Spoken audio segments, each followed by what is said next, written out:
Assalamualaikum warahmatullahi wabarakatuh. Selamat sore adik-adik sekalian. Ya, jurusan bisnis digital 0J ya, J2.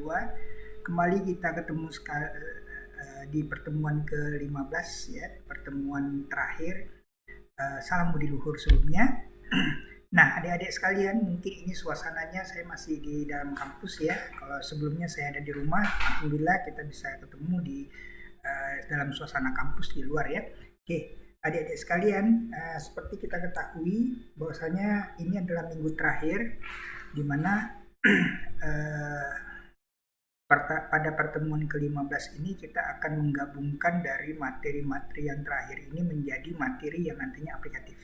Baik, kita mulai saja. Kita ketahui bahwasanya salah satu dampak daripada creativity adalah di bidang ekonomi ya. Jelas kalau ekonomi ini memiliki benefit. Salah satunya jelas akan menambah penghasilan bagi si empunya. Dalam hal ini adalah si penjual. Kemudian adanya daya tarik sendiri.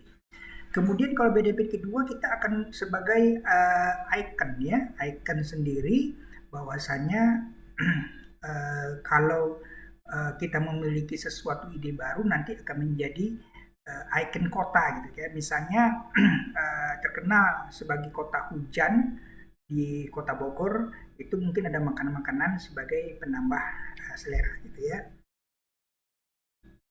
Dan lain-lain nanti ini bisa dibahas ya. Kemudian sehubungan dengan creativity, tentu di sini harus dibalut dengan innovation. Nah, seperti beberapa minggu yang lalu pada pertemuan ke-12 dan ke-13, Bapak pernah menceritakan betapa pentingnya model dari suatu pengajaran. Model itu tujuannya agar pembaca bisa memahami secara detail dan secara complexity, secara keseluruhan bahwasanya apa sebenarnya yang ingin disampaikan. Nah ini, kalau kita ketahui innovation itu terdiri dari beberapa hal yang menyangkut dari diri individu itu sendiri. Karakteristik dalam hal ini adalah ciri khasnya ya. Kemudian dari internal organisasi yang kita miliki, kalau misalnya kita miliki usaha sendiri bagaimana, tentang masalah sentralisasi, kompleksitas dan segala macam. Kemudian hal-hal yang menyangkut lingkungan luar, khususnya adalah sistem yang kita sebut keterbukaan, maka akan muncul inovasi. Kalau nggak ada keterbukaan, tidak akan muncul inovasi. Karena ide-ide itu tidak saja dari kita, tapi diusahakan juga dari orang lain. Nah, ciri khas daripada individu. Setiap orang itu umumnya memiliki mental dan sikap yang beda-beda. Nah, contohnya saja orang kita ya, umumnya orang kita itu mudah puas ya, mudah puas apa yang sudah kita dapat dan bahkan lebih menjurus kepada arogansi. Bagaimana dengan orang barat, orang muda tidak mudah puas, mau berinovasi terus, kemudian tetap fokus ke bidangnya. Ya, kalau negara Asia yang sudah maju seperti Jepang, Korea itu mau dan mampu belajar, berani untuk melakukan benchmarking. Benchmarking itu mencontoh orang lain, setelah itu ditinggalkannya. Dia berupaya untuk mencari sendiri agar dia bisa sejajar dengan orang lain dan mandiri ya. Nah, ini artinya sepanjang diri kita mau berubah, maka kesuksesan pasti akan datang. Tirulah orang Barat dan Korea ya, atau Jepang ya, karena mereka adalah negara Asia yang sudah maju ya. Dalam hal ini seperti Korea Selatan, termasuk Korea Utara yang mampu membuat nuklir gitu ya. Itu teknologi yang luar biasa sekali yang menurut saya perlu untuk dipertimbangkan. Setidaknya kita Indonesia mungkin mampu untuk membuat kendaraan sendiri, mobil atau pesawat terbang dan segala macam. Meskipun dulu sudah ya, namun terkadang seiring dengan waktu meninggalnya Pak Profesor B.J. Habibie ya produksi pesawat terhenti. Nah ini kenapa demikian gitu ya.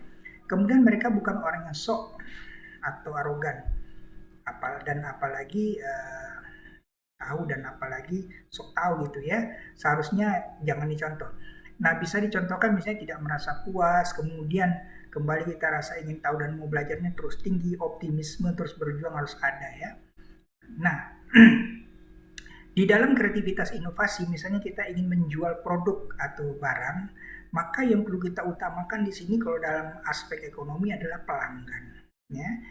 Apa yang harus kita lakukan? Nah, tentunya sih pertahankan kualitas. Makanya di sini kita lihat kualitas itu sesuatu yang sulit kita dapati.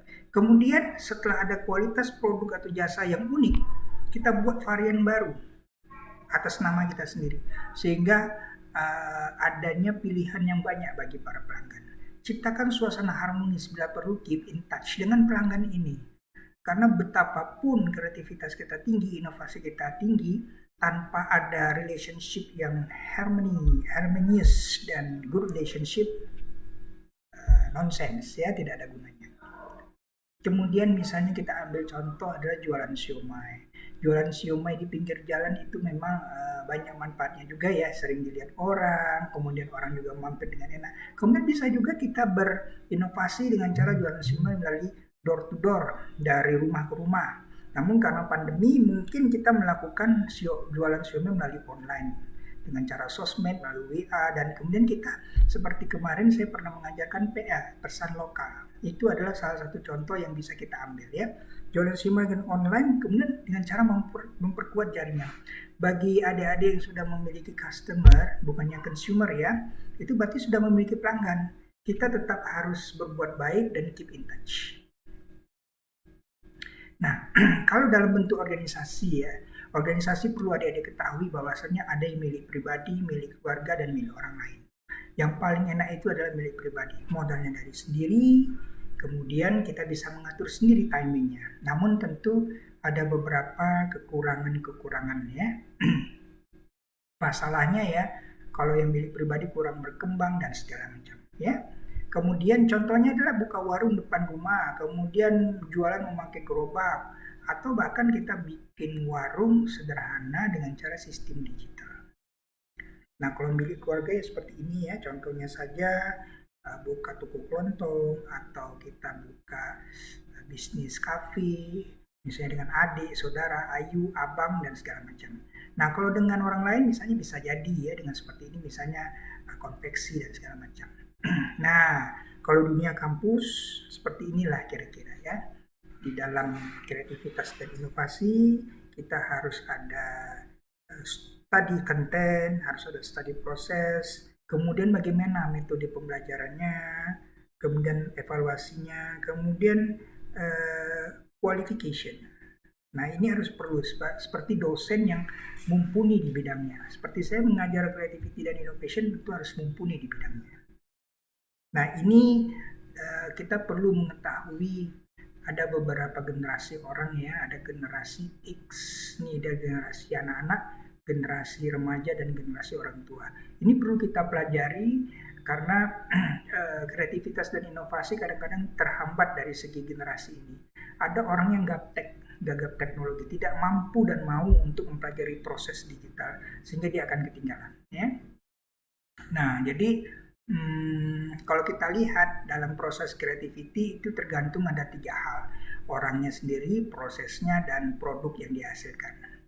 Sehingga kalau kita ketahui produk dan jasa yang dihasilkan dalam creativity itu sangat tergantung kepada lingkungan, teknologi, manusianya itu sendiri, organisasinya, dan sistem. Ya. Sistem itu terdiri atas diri kita, orang lain, perangkat, equipment yang ada, dan segala macam.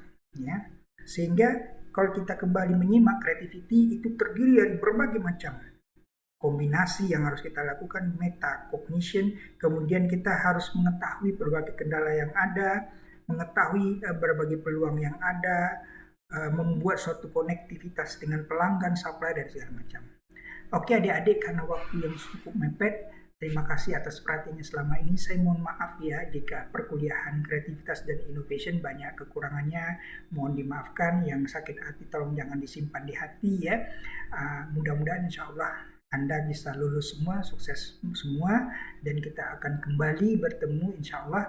Mudah-mudahan jika ada rezeki dari Tuhan ya, ada peluang dari Tuhan pada mata kuliah yang berbeda, bukan pada mata kuliah yang sama. Ya, terima kasih atas perhatiannya. Terima kasih. Selamat sore. Assalamualaikum warahmatullahi wabarakatuh. Salam budi luhur.